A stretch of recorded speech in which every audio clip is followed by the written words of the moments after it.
Welcome everyone in today's lecture. So today we will start the modern dynasty period and before that we have covered the Jainism and Buddhism topic. अब अगर dynasty period की बात करें तो देखिए we have already started the dynasty period in which we have seen की first dynasty जो थी वो थी हर्यंका डायनेस्टी।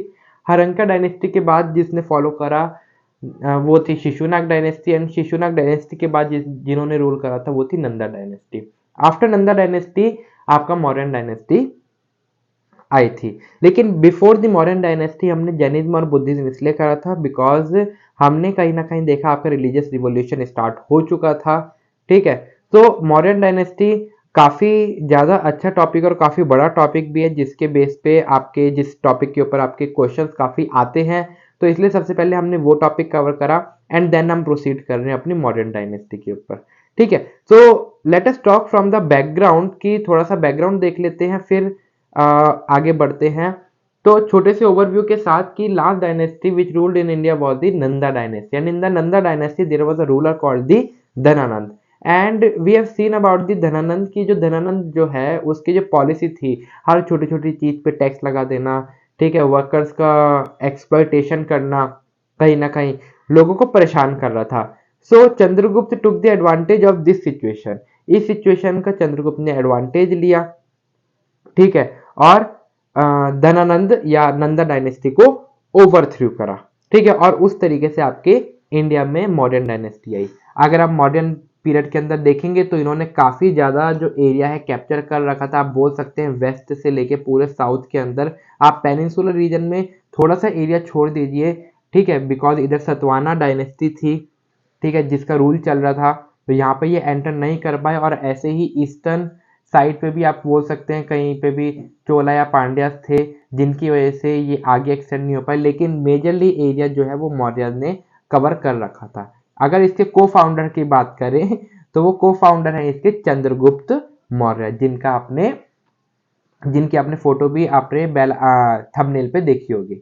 सो स्टार्ट करते हैं मॉडर्न डायनेस्टी। मॉडर्न डायनेस्टी के अंदर आप काफ़ी चीज़ें देखेंगे कि मौर्य किस तरीके से इनके टैक्सेस करते थे। वैसे तो टैक्स सिस्टम धनानंद ने भी लगा रखे थे, लेकिन धनानंद के जो टैक्स थे वो काफ़ी हाई थे और हर छोटी छोटी चीज़ पे थे। अब लगाए तो मौर्यंस ने भी टैक्स थे हर कमर्शियल एक्टिविटी पे, लेकिन वो रीजनेबल थे। और इसी टाइम पीरियड के अंदर मौर्यस के अंदर हम देखेंगे कि जो इकोनॉमी है वो मोनेटाइज होने लग रही थी। ठीक है, आपके वेपन्स प्रोड्यूस होने लग रहे थे। ठीक है, क्योंकि अगर बोले कि आयरन का अच्छे तरीके से यूज किसने करा, वो था मौर्यन पीरियड जिन्होंने आयरन का अच्छे से यूज करा। ठीक है, कहीं ना कहीं आप देखेंगे कि जो मौर्यन डायनेस्टी की जितनी ग्लोरिफिकेशन है आप पढ़ेंगे तो आप देखेंगे कि इनकी काफी ज्यादा आर्मी मेंटेन कर रखी थी, लार्ज आर्मी मेंटेन कर रखी थी। ठीक है, एलिफेंट 9000 मेंटेन कर रखे थे, इनफैक्ट नेवी भी ये कंट्रोल कर रहे थे। तो चलिए स्टार्ट करते हैं वीडियो को। तो अगर टाइम पीरियड की बात करें तो वो है 322 BC to 185 BC modern dynasty का टाइम पीरियड रहा है। इसके जो को फाउंडर थे या हम बोल सकते हैं रियल फाउंडर थे वो थे आपके चंद्रगुप्त मौर्य। चंद्रगुप्त मौर्य को फॉलो करा उनके सन ने Bindusara and Bindusara was followed by the Ashoka. ठीक है, Ashoka was the son of Bindusara. तो हम देख सकते हैं कहीं ना कहीं प्रोमिजिनेचर या हेरिडिटरी सिस्टम फॉलो हो रहा था कि जो राजा का बेटा है वही राजा बन रहा था।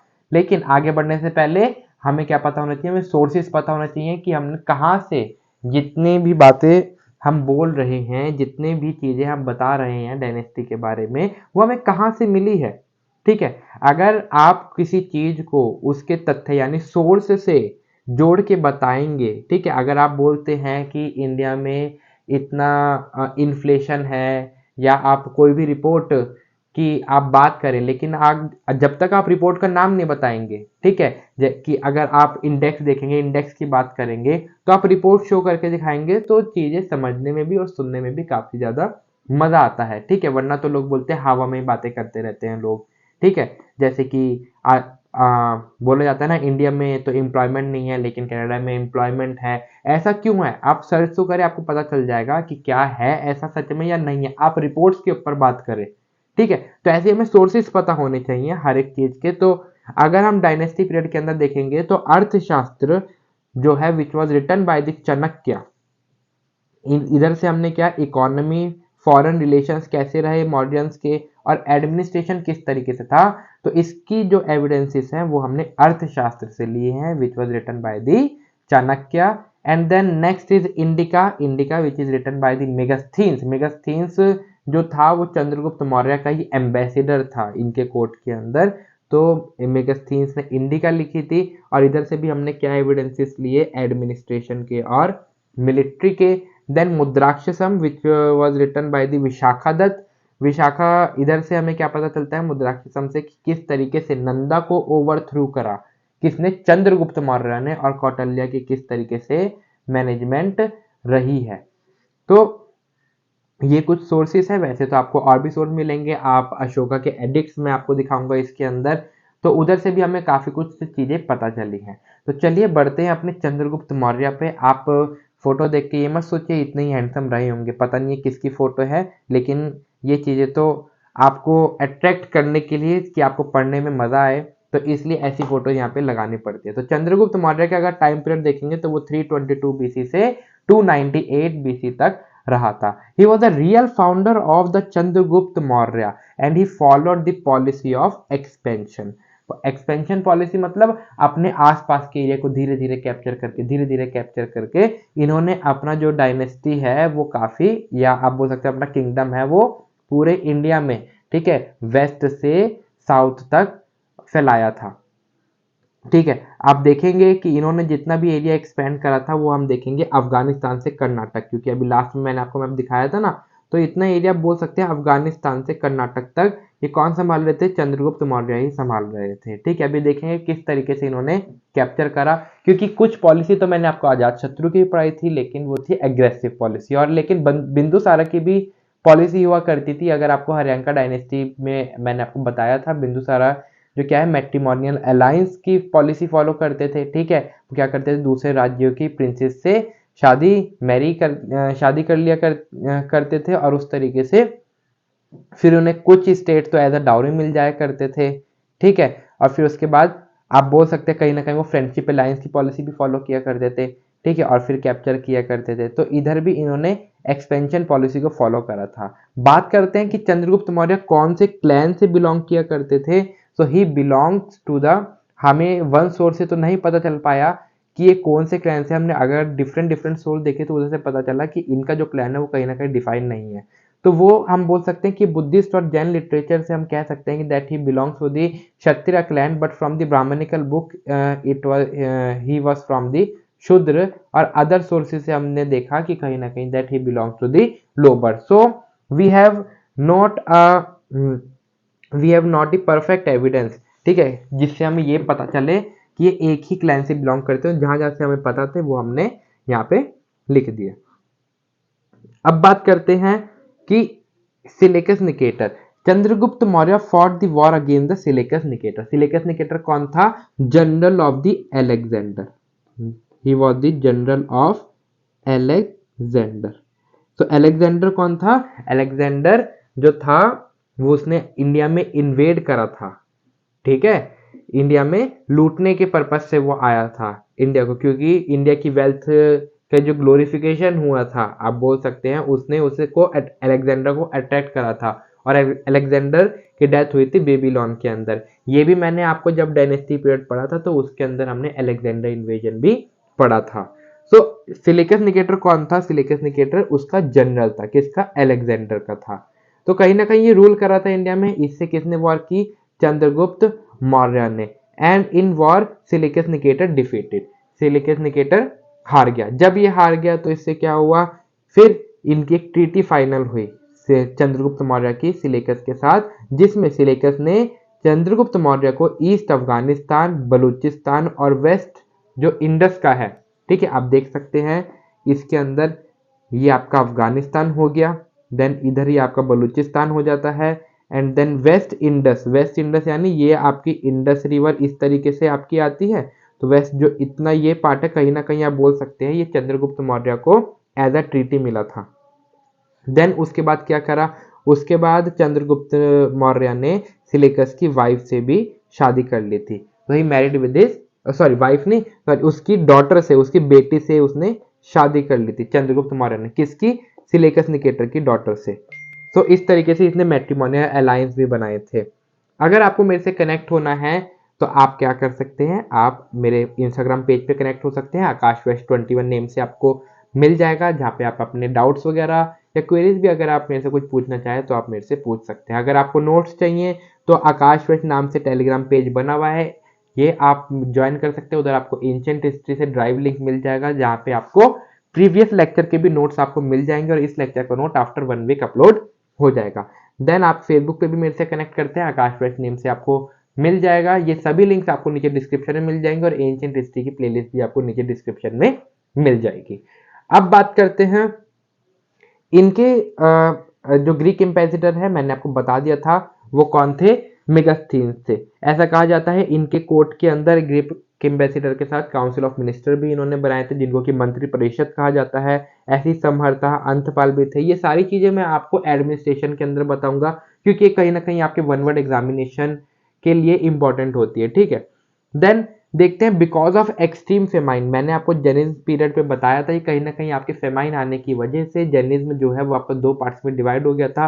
कुछ लोग नॉर्थ में ही रहे थे और कुछ लोग साउथ में चले गए थे। साउथ में जो गए थे वो किसके, भद्रबाहु की आप बोल सकते हैं सुपरवाइज के अंदर थे, ठीक है। और जो नॉर्थ में थे वो किसके अंडर थे, स्थूलभद्र के अंदर थे। So due to extreme famine हम बोल सकते हैं चंद्रगुप्त ने क्या करा, अपना जो थ्रोन है उसे लेफ्ट कर दिया था, उसे छोड़ दिया था, and he converted to the Jainism and went to the Shravanabelagola. Shravanabelagola कहाँ पे, आपका कर्नाटक, कर्नाटक यानी साउथ के अंदर है, ठीक है। क्योंकि अगर आपने जैनिज्म की वीडियो देखी होगी उधर से आपको चीजें पता चल गई होगी कि उधर से आपका जैनिज्म सेक्ट है वो 2 के अंदर डिवाइड हो गया था, Digambara and Shvetambara. So due to extreme famine इन्होंने अपना थ्रोन जो है वो लेफ्ट कर दिया था। देन आगे बढ़ते हैं, इसके बाद किसने फॉलो करा इस थ्रोन को। सो इनका जो थ्रोन है फिर लिया बिंदुसारा ने। बिंदुसारा कौन थे, वो सन थे किसके, चंद्रगुप्त मौर्य के। तो टाइम पीरियड की बात करें तो 298 बीसी से 273 बीसी तक इन्होंने रूल करा। इनको एज अ अमित्र घाट और एमिथोक्रेट्स भी कहा जाता है ग्रीक के अंदर। ये आपको पता होना चाहिए किसको अमित्र घाट कहा जाता है, वो है Bindusara. He was the son of Chandragupta Maurya. ये कौन से रिलीजन के फॉलो करते थे, जैसे कि मैंने देखा कि चंद्रगुप्त मौर्य जैनिज्म को फॉलो करते थे, ये आजीविका रिलीजन को फॉलो करते थे, ठीक है। फिर इनके भी कोर्ट के अंदर एक एम्बेसडर था जो कि था डेमेशियस। ये नाम इसलिए है क्योंकि ऐसा बोला जाता है कि जो बिंदुसारा है, वैसे आप देख सकते हैं काफी स्मार्ट दिख रहे हैं आपको, जो जो बिंदुसारा है ये एक तरीके से आप बोल सकते हैं कि बहुत ही मौज मस्ती वाले थे, ऐशो आराम में रहने वाले थे। इनको हमेशा आप बोल सकते हैं एज अ ड्रंकयार्ड थे ये, ठीक है। इनको कि अब मेरे को याद तो नहीं आ रहा वर्ड, तो नॉर्मली वर्ड बोलते हैं, शराब पीने में काफी मजा आता था, ठीक है।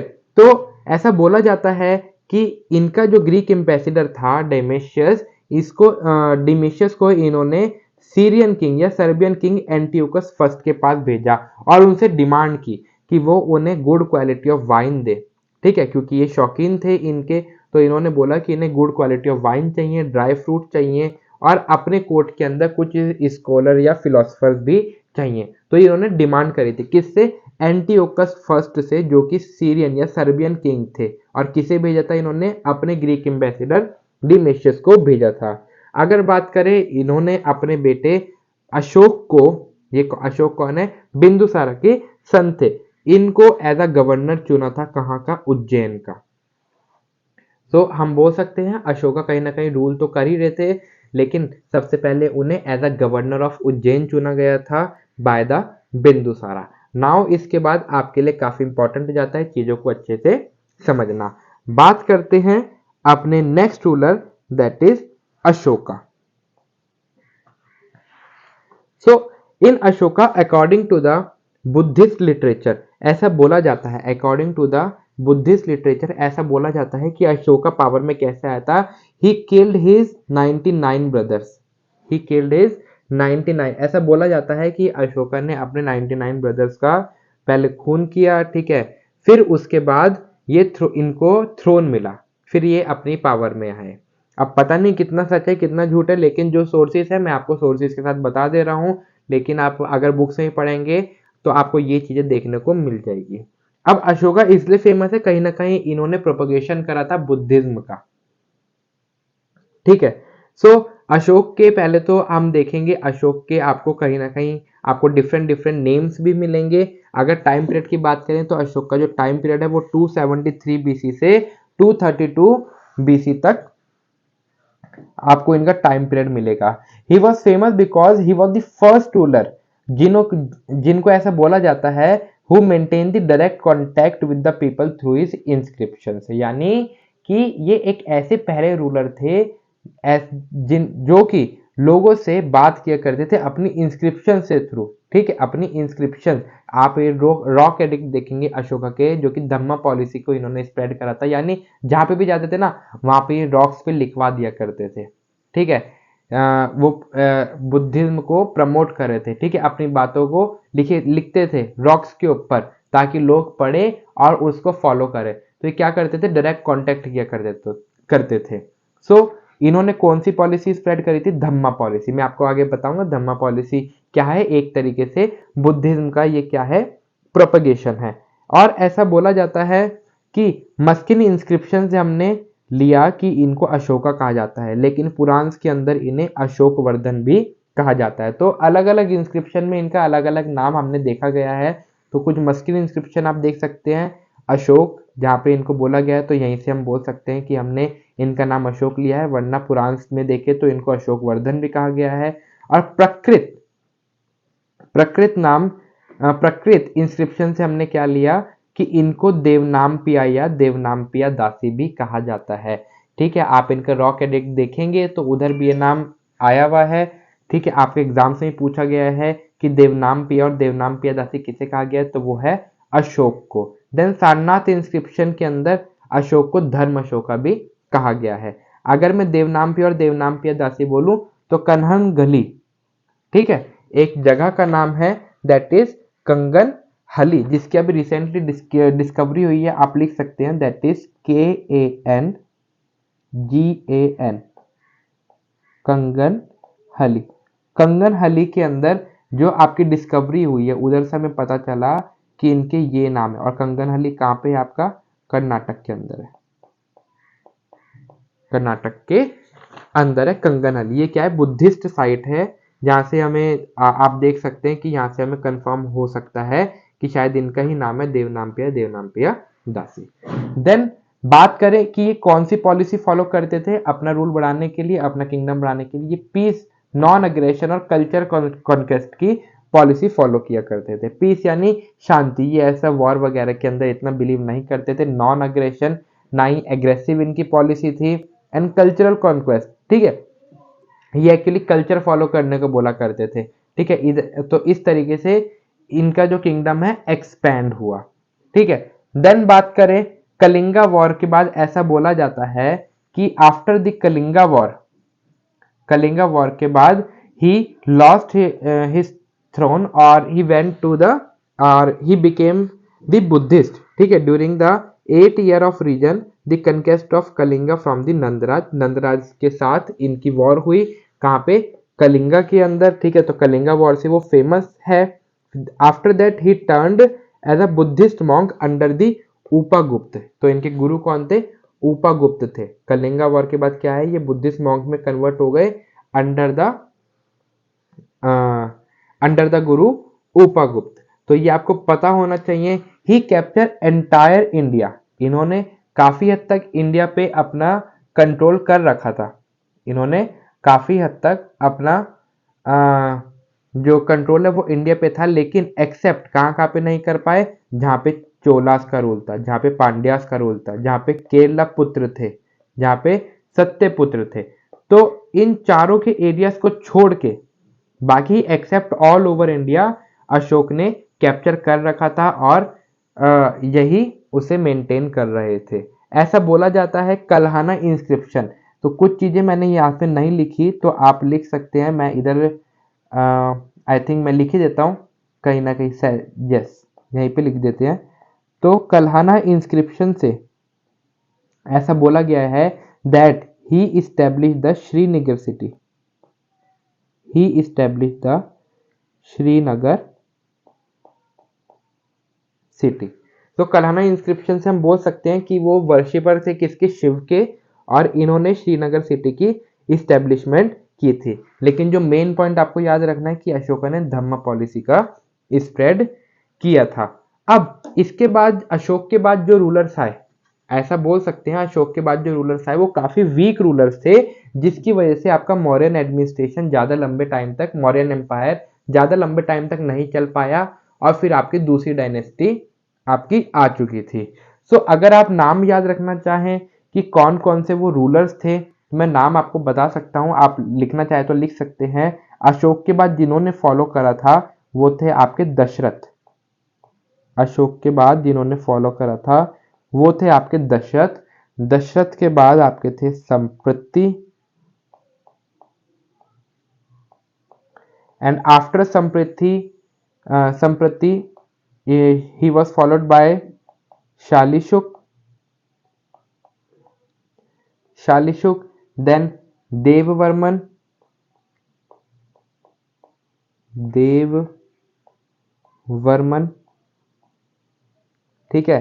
एंड देन आप बोल सकते हैं लास्ट रूलर जो थे आपके, ऐसे तो और भी थे, इनके बाद भी और थे, लेकिन मैंने आपको कुछ नाम बता दिया। अब ये इसलिए इंपॉर्टेंट नहीं हो जाते क्योंकि जो इनका टाइम पीरियड है ना वो कुछ ही महीनों के लिए चला करता था, ठीक है। अब इसके बाद जो है एडमिनिस्ट्रेशन इतना ज्यादा बड़ा हो गया था मौर्यंस का, ये शायद इतने वीक थे कि ये उसे मेंटेन नहीं कर पा रहे थे। सो फिर क्या हो गया, धीरे धीरे छोटे छोटे डायनेस्टीज आपकी बनी, ठीक है। तो ये कुछ रूलर्स थे, इसके बाद भी कुछ रूलर्स आए, लेकिन लास्ट जो रूलर थे वो कौन से, आपके बृहद्रथ थे, ठीक है। और बृहद्रथ को किसने मारा था, उन्हीं के जो चीफ थे पुष्यमित्र शुंगा, उन्होंने इनको मारा था, किनको, बृहद्रथ को, और फिर आपकी शुंगा डायनेस्टी आई थी। लेकिन अगर हम रीजन देखें कि क्या रीजंस रहे होंगे मौर्यन डायनेस्टी के, तो हम और बोल सकते हैं कि अशोक के बाद जो है वो जो आपकी डायनेस्टी है वो आपका जो एम्पायर है दो पार्ट्स में डिवाइड हो गया, एक हो गया वेस्ट में और एक हो गया ईस्ट में। जो ईस्टर्न है वो तो दशरथ जो है रूल कर रहे थे, जो मैंने आपको बताया था ना कि अशोक के बाद किसने रूल करा, वो थे दशरथ। और जो वेस्ट के अंदर है वो रूल कर रहे थे कुणाल। कुणाल के टाइम पे क्या हुआ था, कुणाल के टाइम पे आपका बैक्टीरियंस का इन्वेजन हुआ था, ठीक है। बैक्टीरियन इन्वेजन एक तरीके से आप बोल सकते हैं, अलेक्जेंडर भी क्या था, बैक्टीरियन ही था, ठीक है। अभी अब मैं आपको जब फॉरेन इन्वेजन बताऊंगा तो उधर हम देखेंगे कि बैक्टीरियंस ने कैसे इन्वेड करा था इंडिया के अंदर।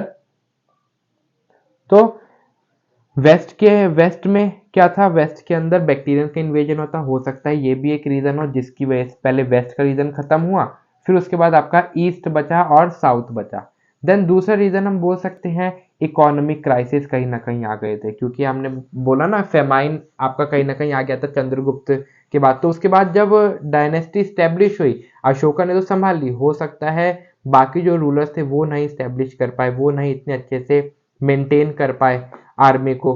तो हम बोल सकते हैं due to the economic crisis, this is also one of the factor जिसकी वजह से आपका कहीं ना कहीं जो मौर्यन का डिक्लाइन है वो हुआ है।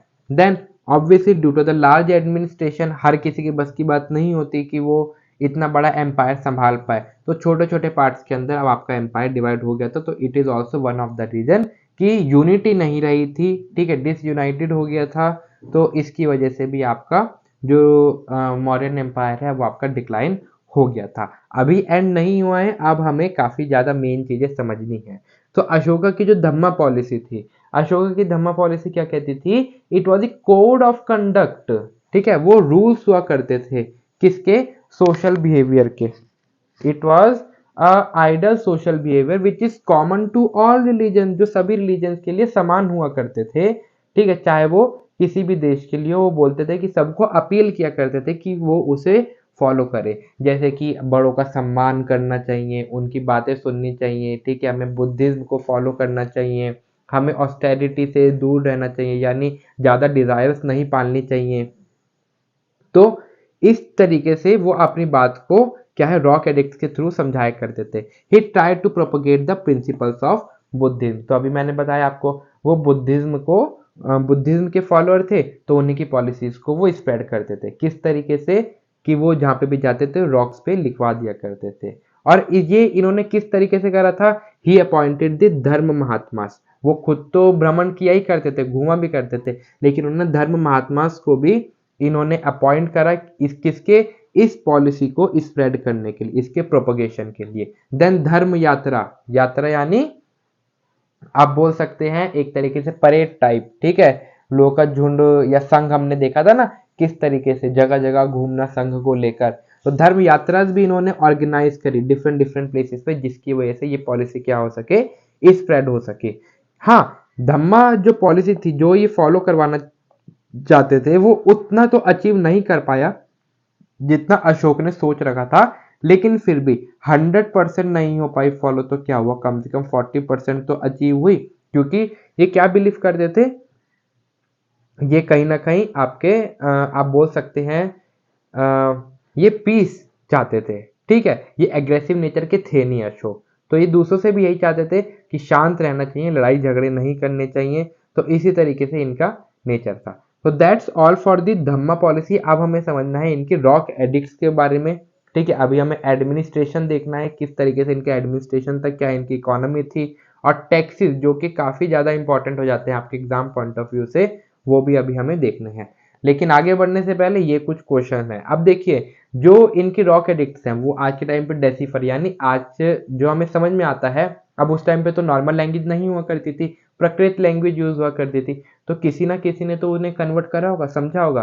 तो फर्स्ट क्वेश्चन आपको कहता है who of the following had first deciphered the addicts of the emperor Ashoka, इनमें से कौन से पहले वो पर्सन है जिन्होंने अशोका के एडिक्ट्स को डेसिफर यानी नॉर्मल लैंग्वेज में कन्वर्ट करा था, समझा था। ऑप्शन ए है जॉर्ज बूलर, ऑप्शन बी है जेम्स प्रिंसेप, ऑप्शन सी है मैक्स मूलर, या option 4 that is William Jones. तो इनमें से कौन सा ऑप्शन सही है वो आपको नीचे कमेंट सेक्शन में बताना है।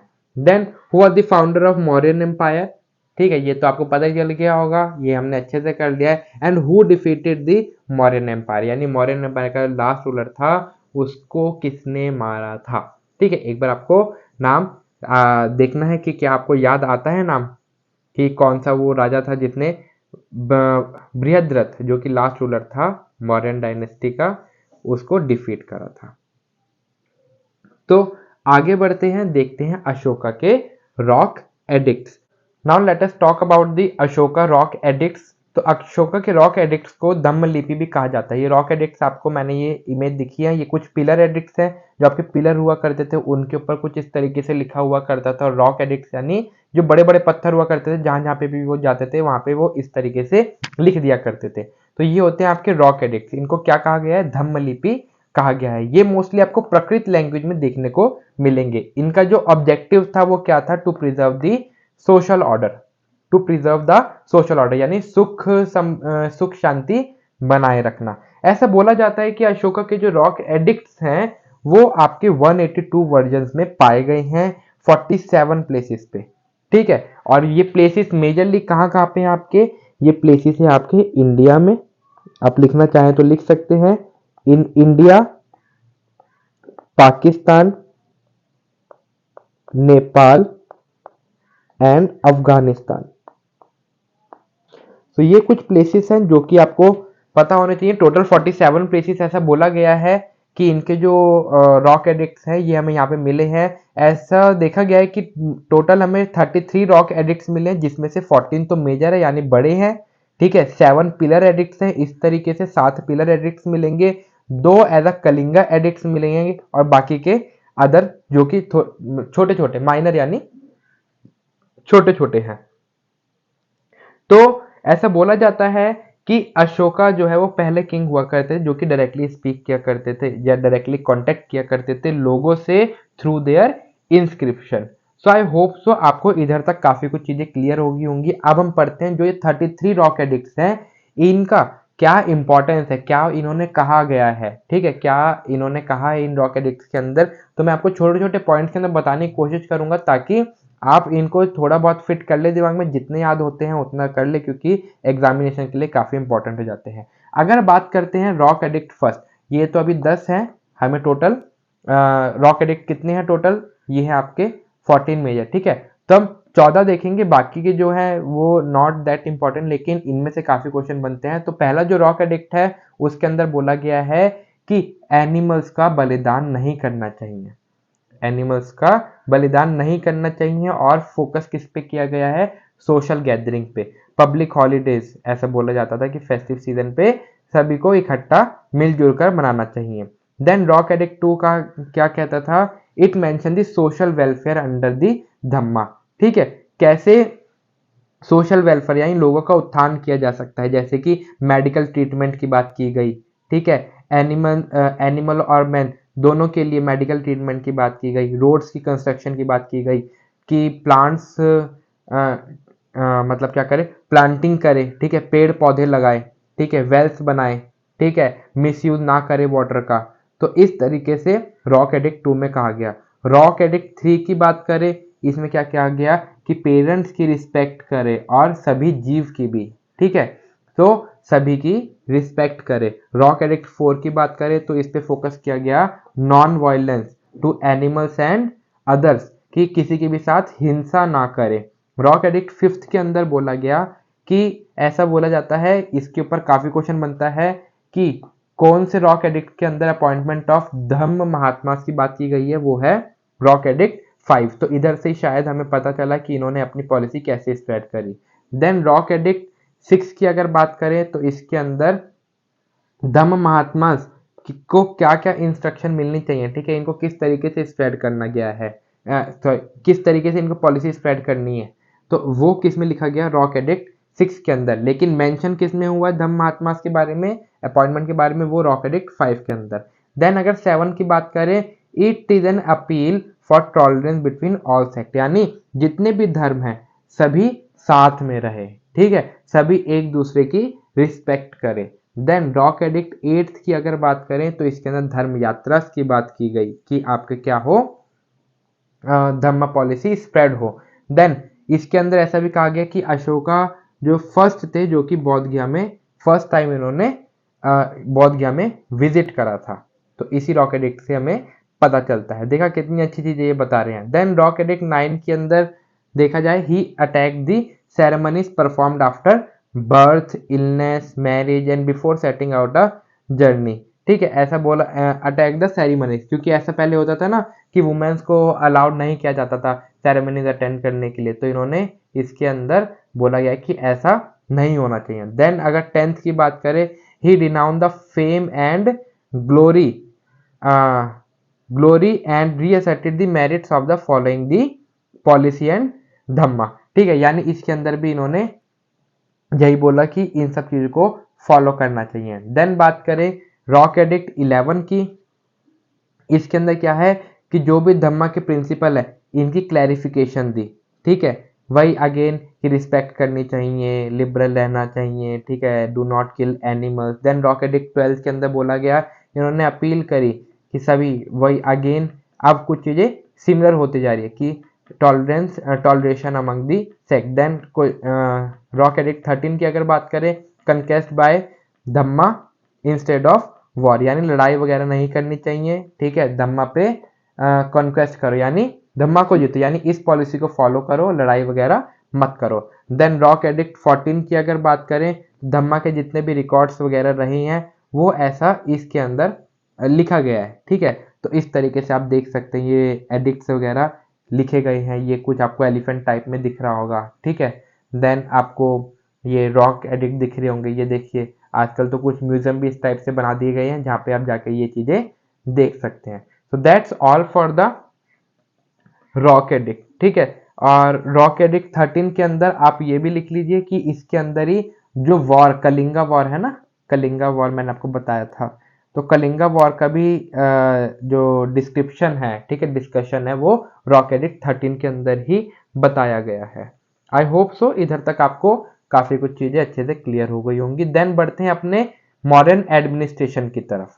तो अगर मैं एडमिनिस्ट्रेशन की बात करूं या इनकी सोसाइटी की बात करूं, तो अभी तक मैंने आपको जितना बताया इधर से तो आपको काफी कुछ चीजें पता चल ही गई होंगी। ठीक है, कि इनकी सोसाइटी कैसी हुआ करती थी, कि हमने मेगास्थीन से इनसे मेगास्थीन्स जो बुक है उधर से हमने इनकी इकोनॉमी वगैरह देखी है, एडमिनिस्ट्रेशन हमने देखा है।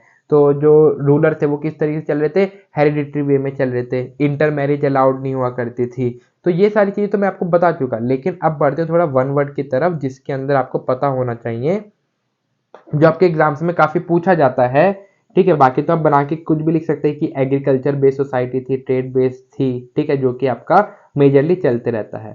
सो इधर जो है मॉडर्न एडमिनिस्ट्रेशन के अंदर आपके 7 एलिमेंट्स हुआ करते थे। 7 एलिमेंट में फर्स्ट जो हुआ करता था राजा, राजा यानी किंग, मित्र, मित्र यानी फ्रेंड, दुर्ग यानी फोर्ट, फोर्ट यानी किले, अमात्य यानी सेक्रेटरी जो राजा के अंडर हुआ करते थे, जनपद, जनपद यानी टेरिटरी, कोष यानी ट्रेजर यानी जो भी आपकी संपत्ति, देन सेना यानी आर्मी। 7 एलिमेंट्स ऑफ द ये स्टेट हुआ करते थे जिनको राजा देखा करता था, जिनको मेंटेन किया करता था।